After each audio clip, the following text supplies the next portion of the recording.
Impassible musée et impossible passé, un transrace en colère invente le droit d'impropriété. D'abord, je vais parler, puis reculer, puis conclure. D'abord, je vais m'éclater, puis me brider, puis me fâcher. D'abord, je vais vous saouler, puis vous apitoyer, puis vous haranguer. Ceci n'est pas un havre de paix. Ceci est le cabinet des minéraux du Musée royal de l'Afrique centrale, mais ceci est l'espace du musée le moins surchargé de tensions congolo-belges, le moins saturé de crimes infâmes cachés ou sous-jacents, le plus apte à abriter une proposition de solution indéfinitive, puis un procès d'intention, puis un cri de colère. Je me suis réfugié dans ce cabinet parce que les minéraux ne risquent pas de couvrir ma voix, de me couper la langue, de se boucher les oreilles. Par leur silence, les minéraux ici exposés nous rappellent juste que l'exploitation des ressources minérales congolaises fut le pilier économique de la colonie et aujourd'hui la cause d'un état de guerre opposant des groupes armés qui tuent et violent pour permettre à nos smartphones de fonctionner.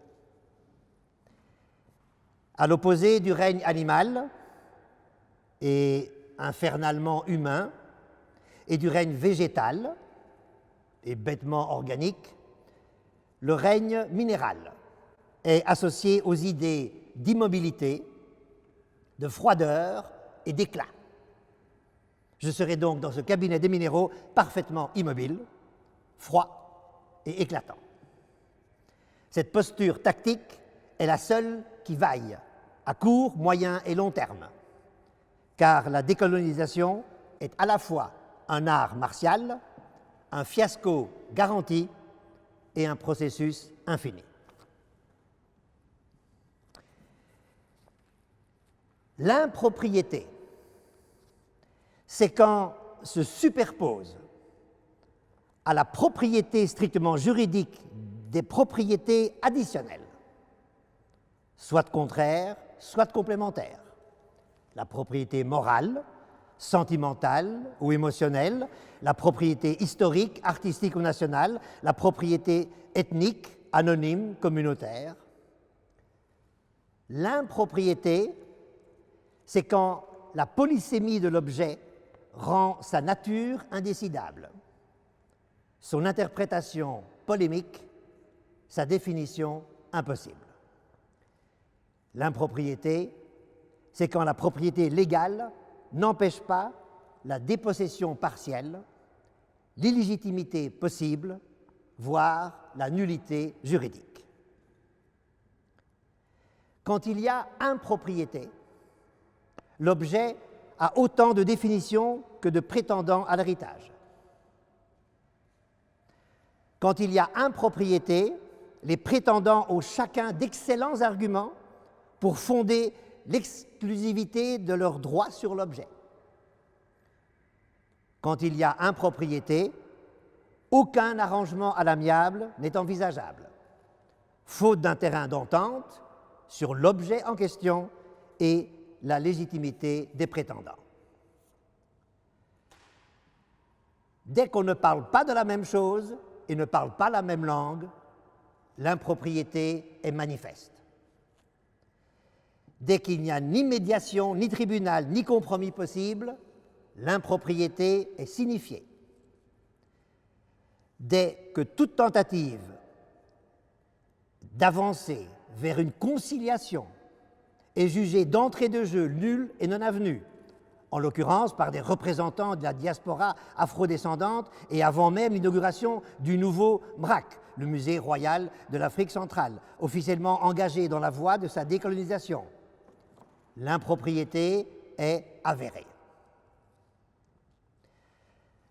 Ailleurs, déjà, j'ai dit lors d'une table ronde co-organisée par Bambi Coppens, ici absente, puis écrit dans cet ouvrage collectif dirigé avec Eddy Ekete Mombessa, ici absent, que, je me cite, « Il eût fallu ne toucher à rien et simplement rebaptiser le MRAC, musée remarquable de l'art de la colonisation. Le musée était une œuvre d'art, fût-ce de l'art de coloniser, et on ne touche pas aux œuvres d'art. L'art ne se corrige pas. » Fin de citation. L'art n'est pas plus politiquement correctible que le MRAC n'est décolonisable. Et cela n'aurait presque rien coûté, juste un nouveau papier à lettres, à en tête pour le directeur Guido Gräsel, ici absent. On ne m'a pas écouté. À l'instar de beaucoup d'afro-descendants, à commencer par le fameux groupe des 6, officiellement consulté par les autorités du musée, consultation qui s'apparenta apparemment, d'après certains, en tout cas à un poignant dialogue de sourds, je fais l'amère constatation de ne pas avoir été entendu. Ah, que n'avais-je même pas été consulté? Car, une fois budgété, et donc contraint d'être dépensé, les 66 millions d'euros de la rénovation eurent mieux valu d'être consacrés à faire du MRAC le musée révolutionnaire des acrobaties cacophoniques. MRAC. Car, que nous apprend le droit de l'impropriété? Qu'il faut être imaginatif, audacieux, inspiré, créatif, culotté et un peu casse-cou, et résolument imprudent pour décliner l'impasse jusqu'au bout, épuiser tous les potentiels de l'impossible, faire le tour du cul-de-sac. Que nous apprend le droit de l'impropriété? Que l'absence de solution qui fasse l'unanimité se résout, se sublime, se transcende par une multiplication disparate de non-solutions, aussi diverses qu'il y a de points de vue irréconciliables en présence. Que nous apprend le droit de l'impropriété? Qu'il faut oser être incohérent, paradoxal, antinomique. Concrètement, que le musée révolutionnaire des acrobaties cacophoniques devrait, et je prends ici à mon compte les jolis mots de Bob Banza Chibeya dans sa contribution intitulée « Impossible musée », je le cite, « dire le tout blanc et le tout noir et toutes les nuances de gris où la vérité aime à se lever ». Pour ceux qui s'intéressent, il y a les petites biographies, et Bob Banza Chibeya se présente comme un théologien quinois né de mère verviétoise en 1967, puis poète inédit au bord du gouffre, a passé 3 ans en prison pour atteinte au désordre public. Voilà. Concrètement, que tous les objets ici devraient être rangés, classés, étiquetés, non selon leur nature, puisqu'on a vu que celle-ci ne fera jamais consensus, mais selon leur usage effectif, revendiqué ou imaginaire. En droit de l'impropriété, cela s'appelle une classification des objets par destination. Concrètement, qu'il ne faut pas se tourner vers le passé, à la recherche d'une hypothétique origine, pour se répartir équitablement l'incroyable fatras d'objets que d'aucuns appellent pompeusement les collections du musée, qu'il faut au contraire rivaliser d'idées acrobatiques pour attacher une destination juridique à l'impropriété de chacun de ces objets. Et comme l'a écrit Bob Banza Chibeya dans un autre texte, je le cite de mémoire, le passé est toujours ce vers quoi on se tourne quand on n'a pas d'idée. En perpétuelle évolution, le droit de l'impropriété liste les innombrables destinations qui s'avèrent possibles dès qu'on arrête de se demander si elles le sont. Exemple. L'impropriété alternée. Tel objet est la propriété pleine et exclusive du MRAC, une partie du temps, du Musée national de Kinshasa, l'autre partie.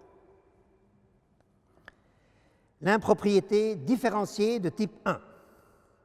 Le propriétaire de l'objet et le concepteur de sa présentation muséale, incluant le nom de l'objet, sa description et sa mise en scène, sont deux instances ou personnes différentes. L'impropriété différenciée de type 2. Le propriétaire de l'objet et le propriétaire des produits dérivés y attachés, dont la propriété intellectuelle de la numérisation de l'objet, sont deux instances ou personnes différentes. L'impropriété tournante combine l'impropriété alternée et l'impropriété différenciée de type 1 et 2. Mais rassurez-vous, je ne vais pas ici, faute de temps, citer toutes les combinaisons possibles d'impropriété, ni donner pour chacun des types d'impropriété un exemple d'objet figurant dans les collections du musée. On n'en finirait pas, je poursuis la liste. L'impropriété aléatoire. Tel objet est la propriété définitive du MRAC ou du Musée national de Kinshasa, selon que son numéro actuel du catalogue du MRAC est impair ou pair. L'impropriété enfouie. Trop explosive, la détermination de la propriété de tel objet est reportée à des temps plus apaisés.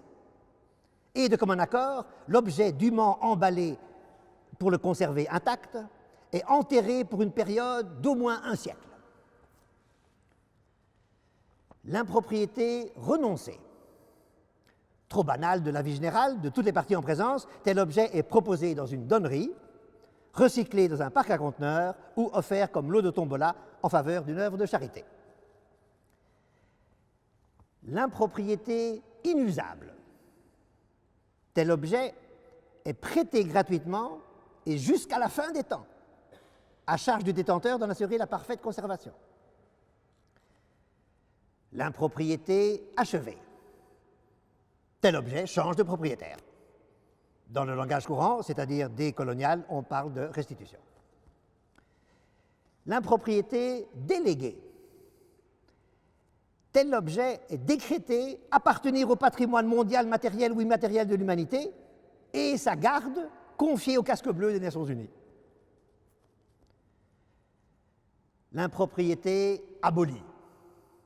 Tel objet est réduit en poudre, en cendre ou en compost. L'impropriété partagée. Tel objet est coupé en deux. L'impropriété conditionnelle. Tel objet change de propriétaire dès que sont remplies un certain nombre de conditions déterminées de commun accord.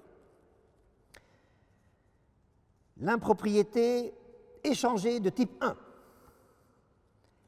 Tel objet peut être échangé sans préavis contre n'importe quel autre, pourvu que leur lieu de provenance avéré soit équidistant de Tervuren. L'impropriété échangée de type 2. Tel lot d'objets peut être échangé sans préavis contre n'importe quel autre lot, pourvu que leur poids en grammes soit équivalent. L'impropriété sublimée. Tel objet peut être détourné dans une œuvre artistique ou architecturale dès qu'un jury mixte et paritaire en a donné l'autorisation. Last but not least, l'impropriété absolue. Et je me permettrai cette fois de l'illustrer par un exemple concret, particulièrement emblématique, le célèbre homme léopard.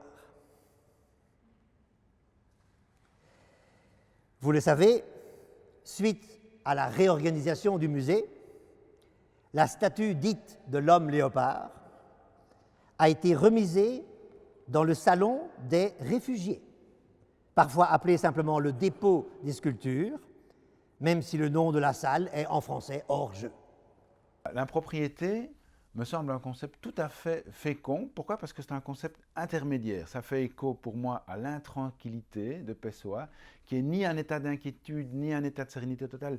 C'est un état de tension où on tend vers quelque chose, où on se met en mouvement, un état intermédiaire qui récuse le tout ou rien, c'est pas binaire. Et je crois que ça s'applique parfaitement à la propriété des biens, du logement, des choses qui nous entourent, où trop souvent on est aussi dans le tout ou rien. Soit on a la propriété entière, absolue, soit on n'a rien. Mais aucun des deux pôles de l'alternative n'est satisfaisant.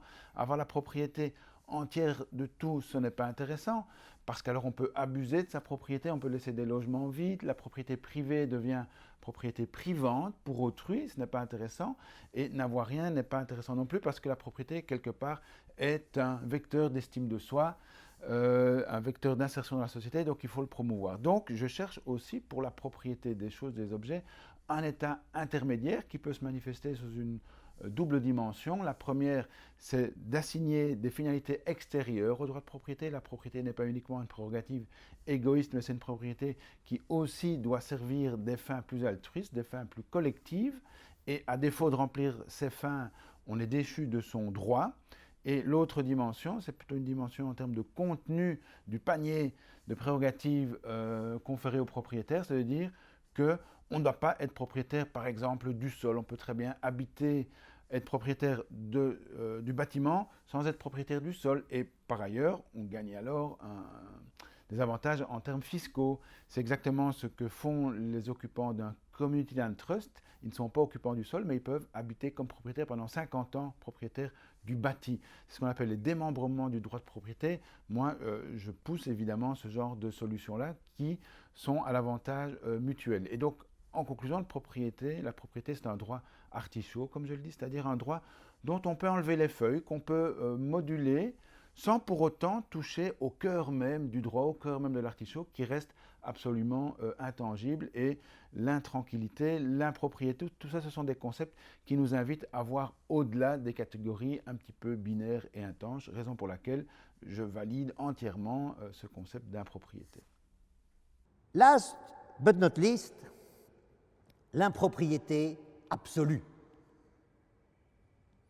Et je me permettrai cette fois de l'illustrer par un exemple concret, particulièrement emblématique, le célèbre homme léopard. Vous le savez, suite à la réorganisation du musée, la statue dite de l'homme léopard a été remisée dans le salon des réfugiés, parfois appelé simplement le dépôt des sculptures, même si le nom de la salle est en français hors jeu. Magnifique première mise en abîme.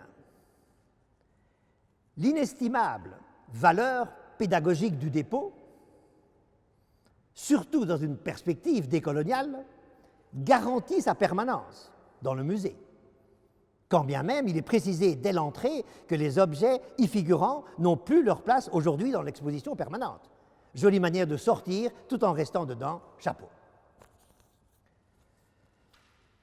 Second, magnifique mise en abîme, le dépôt comprend également un objet qui, en fait, n'en fait pas partie, puisqu'il s'agit de réorganisation, le fameux tableau commandé par le musée à Chéri-Samba, qui montre, je cite le cartel, deux groupes se disputant la sculpture de l'homme léopard.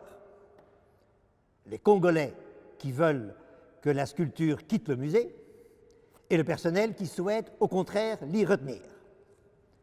Les mots sont importants. Quand on se dispute un objet, c'est que celui-ci est l'objet d'un désir. Donc, les Congolais veulent sortir l'homme léopard pour se l'approprier, parce qu'ils estiment en avoir perdu la propriété ou que cette propriété leur revient en droit à leurs yeux. Telle est donc ma lecture du tableau. Les Congolais veulent pouvoir jouir à leur tour de cette sculpture, jouissance réservée dans le musée au personnel caricaturalement blanc. Et cela se comprend aisément indépendamment de l'apparition de l'homme léopard dans Tintin au Congo, cette sculpture est obsédante, fascinante, marquante. Elle appartient au panthéon universel des représentations mythiques ou mythologiques de l'humanité, bien au-delà de nos frontières, qu'elles soient belges ou congolaises. Mais ce n'est pas du tout ce que nous raconte le musée réorganisé. La présence dans l'ancienne organisation du musée, je cite à nouveau le cartel, confirmait l'image du Congolais effrayant et sanguinaire. Confirmait l'image du Congolais effrayant et sanguinaire. Stupéfaction. Je fais une recherche dans Google. Comme vous savez, il faut mettre des guillemets. Congolais effrayant.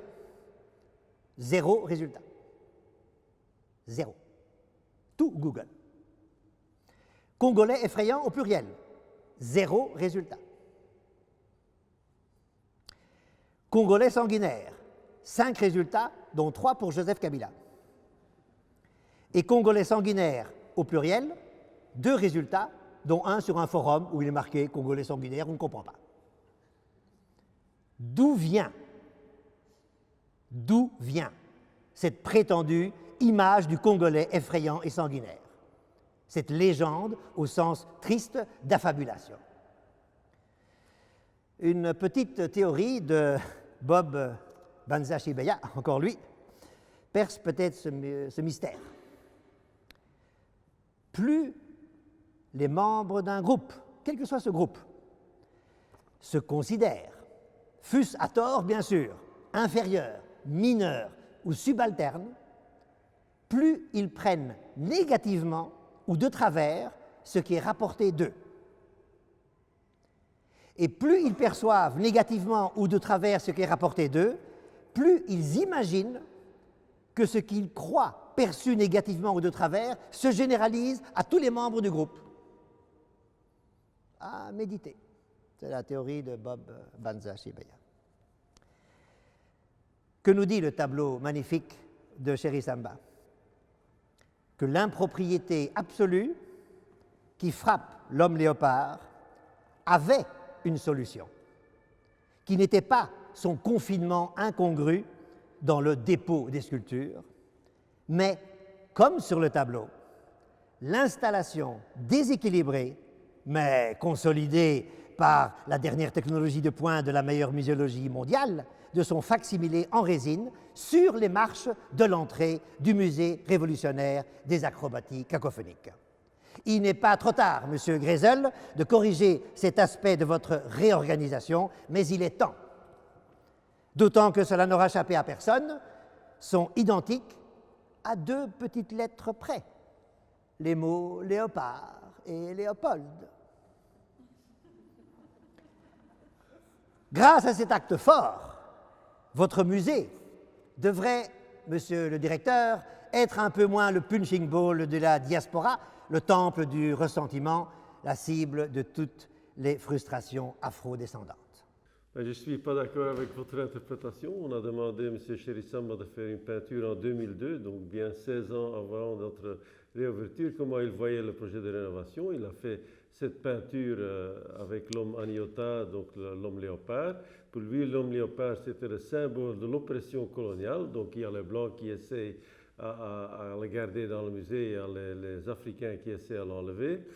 Et donc il n'y a pas question que l'homme léopard doit être réapproprié par les Congolais parce que c'est quelque chose qui a été fait par un artiste belge, Williard, en 2013 à la demande du ministre des Colonies. Donc il n'y a pas question d'appropriation par les Congolais. C'est vraiment une peinture qui a été faite comme Chéri Samba, comment il voyait la rénovation, et aussi pour bien démontrer que la rénovation était une rénovation du contenu. La question qui m'est posée le plus souvent ces dernières années, c'est comment vont les travaux. Et moi, je dis toujours, les travaux, ça c'est la partie la plus facile. Beaucoup plus difficile, c'est comment on va faire la rénovation, comment on va faire une nouvelle exposition, comment on va montrer l'Afrique contemporaine dans un bâtiment avec des cachets tellement forts coloniaux. Pour revenir à votre proposition, je ne pense pas que c'est une solution de le mettre sur les escaliers. Je pense que maintenant, dans la salle de dépôt, avoir à la fois l'homme léopard Et la peinture nous permet de lancer des discussions avec notre public comme comment est-ce qu'on regardait l'Afrique à l'époque, comment est-ce qu'on le regarde aujourd'hui. Et donc ça peut susciter un débat. Et je pense que c'est beaucoup meilleur faire ce débat dans la salle dépôt que sur les escaliers. Il n'est pas trop tard, Monsieur Gräzel, de corriger cet aspect de votre réorganisation, mais il est temps. D'autant que cela n'aura échappé à personne, sont identiques à 2 petites lettres près, les mots Léopard et Léopold. Grâce à cet acte fort, votre musée devrait, Monsieur le directeur, être un peu moins le punching ball de la diaspora, le temple du ressentiment, la cible de toutes les frustrations afro-descendantes. En conclusion de cette première partie, je dirais qu'une contribution majeure de la pensée décoloniale est l'invention du droit d'impropriété.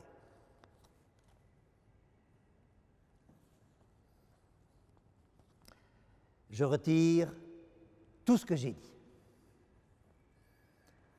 Je ne suis pas légitime, je vous prie de m'excuser. Prendre la parole me coûte autrement plus cher qu'à un homme cisgenre, blanc, hétérosexuel de plus de 40 ans, issu de la classe moyenne. Confia, il y a peu, l'artiste et féministe décoloniale Lucie Choquet. Moi, ça me rapporte 600 €. Merci d'ailleurs au Goethe Institute de me régler la somme sans tarder. Et je suis non seulement un homme cisgenre, blanc et hétérosexuel, mais j'ai 60 ans dans 2 jours et je suis en plus issu de l'aristocratie. Vous en voulez encore? Un de mes aïeux fut une sorte de ministre des Affaires étrangères de Léopold II, au temps où il possédait personnellement le Congo. Vous en voulez encore?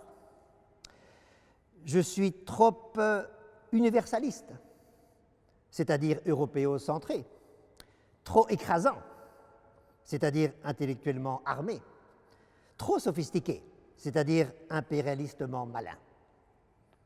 Vous en voulez encore? Je ne suis flanqué ici d'aucun afrodescendant. Aucun Congolais n'a co-créé avec moi cette performance. Je n'ai permis à aucun Africain de m'imposer, même pas de me suggérer, son point de vue de non-occidental. Je souffre, en somme, d'une sorte d'intersectionnalité inversée. N'en jetez plus. Je suis illégitime. C'est-à-dire dans ce musée en transition obligée, forcée et contrainte vers sa décolonisation, étymologiquement illégale. Je suis hors la loi de l'ère du temps décolonisant par décret. Décret premier, principal et basique. Un blanc n'a plus la parole tout seul. Le monopole de la parole doit changer de camp. Quoi que je dise, je suis discrédité. Louche, suspect de suprématisme belgo-néocolonialiste. Je suis brûlé, disqualifié, compromis. Quoi que je dise, je risque, même sans le savoir ni le vouloir, de diffamer, discriminer, dévaloriser. La couleur de ma peau me rend complice, me préjudicie, me déforce. Je suis le dépositaire, l'incarnation et même la caricature de tout ce que le catéchisme décolonialiste rejette, condamne, exclut. J'aurais été noir, on se doit de dire plutôt aujourd'hui racisé, on aurait à l'inverse a priori applaudi, validé, cautionné, et on ne m'aurait pas demandé, pour faire amende honorable, de performer aujourd'hui avec un blanc. La discrimination positive, c'est comme la démocratie, c'est la moins mauvaise des discriminations, mais cela n'en reste pas moins une discrimination. Ah, il est là, l'impossible, le métamorphosé, le Mutambula Mpimpa.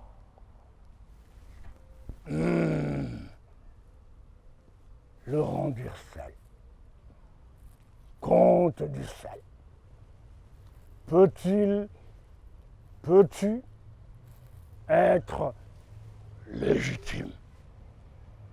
Congolais, Noirs,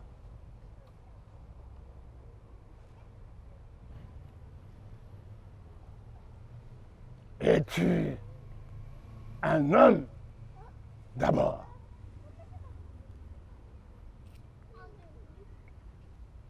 Un blanc peut-il être un homme? Un blanc belge en plus? Ah. La vérité est là. En ce lieu, tu es ce que tu es. Tu es ce que moi j'appelle le Mutambula Mpimpa, l'homme de la métamorphose. Pas plus, pas moins. Point. La discrimination positive, c'est comme la démocratie. C'est la moins mauvaise des discriminations, mais cela n'en reste pas moins une discrimination.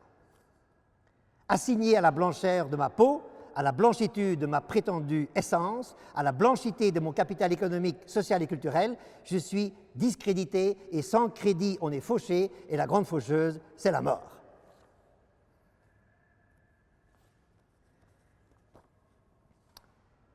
Sans l'universalisme des Lumières, écrivait récemment Gérard Billard dans Charlie Hebdo, le mot décolonial n'existerait pas. Et il poursuit implacable, les décoloniaux compulsifs et l'extrême droite se rejoignent dans l'obsession de l'identité qui conduit inévitablement à l'éloge de la pureté. Rien à rajouter. Si, une torpille contre le terme racisé. Pour ces utilisateurs, en effet, les races existent bel et bien puisqu'ils subissent, et c'est malheureusement incontestable, des discriminations du fait de leur race présumée, décrétée, ressentie, assignée. Et peu leur importe que la race n'existe pas biologiquement. C'est comme dire que la foi des croyants est la preuve de l'existence de Dieu. Cet aplatissement de leur louable militantisme sur la théorie a pour détestable conséquence de renvoyer chacun, avec plus ou moins de violence, à sa couleur de peau, à son origine, à sa religion, à son orientation sexuelle, etc. L'idéal même d'émancipation, c'est-à-dire d'émancipation par rapport au déterminisme, quel qu'il soit, est tué dans l'œuf, car s'émanciper, c'est toujours s'émanciper d'une détermination. Réactiver le mot « race » pour combattre le racisme n'est pas qu'un paradoxe douteux, car si le noir est le racisé, le blanc est le non racisé. Autrement dit, le blanc est hors race. Où l'on voit que l'antiracisme officiel des racisés entretient par-devers lui un suprématisme blanc du meilleur acabit. Tout cela est regrettable, lamentable, pitoyable. Oui, un autre décolonialisme est possible. Post-dichotomique, post-manichéen, post-binaire, joyeux, intrépide et autrement urticant, complexe, improgrammable et autrement dérangeant. Quand Maurice Bokassa Bofamo, empereur constaté de la République royale et populaire du Congo, décrété dans le sillage du rattachement de la Belgique au Congo, incroyable aventure lancée en 2006 par le collectif manifestement que j'ai l'honneur d'orchestrer, quand Maurice Bokassa Bofamo nous a appris que premier Congolais en titre, Léopold II était forcément aussi noir, c'était du décolonialisme avant la lettre et vachement hardi. Et quand le même Maurice Bokassa Bofamo nous a appris que, comme tout Congolais, Léopold II se devait, pour que son âme repose en paix, et surtout ne soit plus maléfique, d'être enterré en terre congolaise, nous l'avons, selon les rites d'usage, comme on peut le voir sur YouTube, dûment enterré une nuit de décembre 2010, à 200 mètres d'ici, dans le parc du musée, et ça, c'était du décolonialisme couillu. Et quand, dans son immense tableau, Chéri Samba a fait parler le personnel blanc du musée en lingala, Tokoki, Kotika, Ekeko Oyote Kende, Yango de Ngoza Bizo, Nyeng de Goya Tozali, c'est-à-dire, je traduis, excusez mon accent, on ne peut pas laisser cette œuvre partir, c'est cette œuvre qui nous a fait devenir ce qu'on est aujourd'hui, c'était du décolonialisme prophétique. Et quand, ayant trop de choses à dire, pour ce petit livre qui ne pouvait recevoir qu'une contribution par auteur, je me suis inventé un double noir en la personne de Bob Banza Shibeya. Tout le monde n'y a vu que du feu, et c'était du décolonialisme jouissif. Regardez-moi bien, je ne suis pas blanc, je suis transrace. Je suis comme le personnel du musée dans le tableau de Chéri Samba, je parle lingala. Désassignons-nous les uns les autres, approprions-nous mutuellement, dédramatisons nos différences, ressemblons-nous. La seule décolonisation qui vaille à terme est la désactivation, le déminage, la neutralisation de la distinction noir-blanc.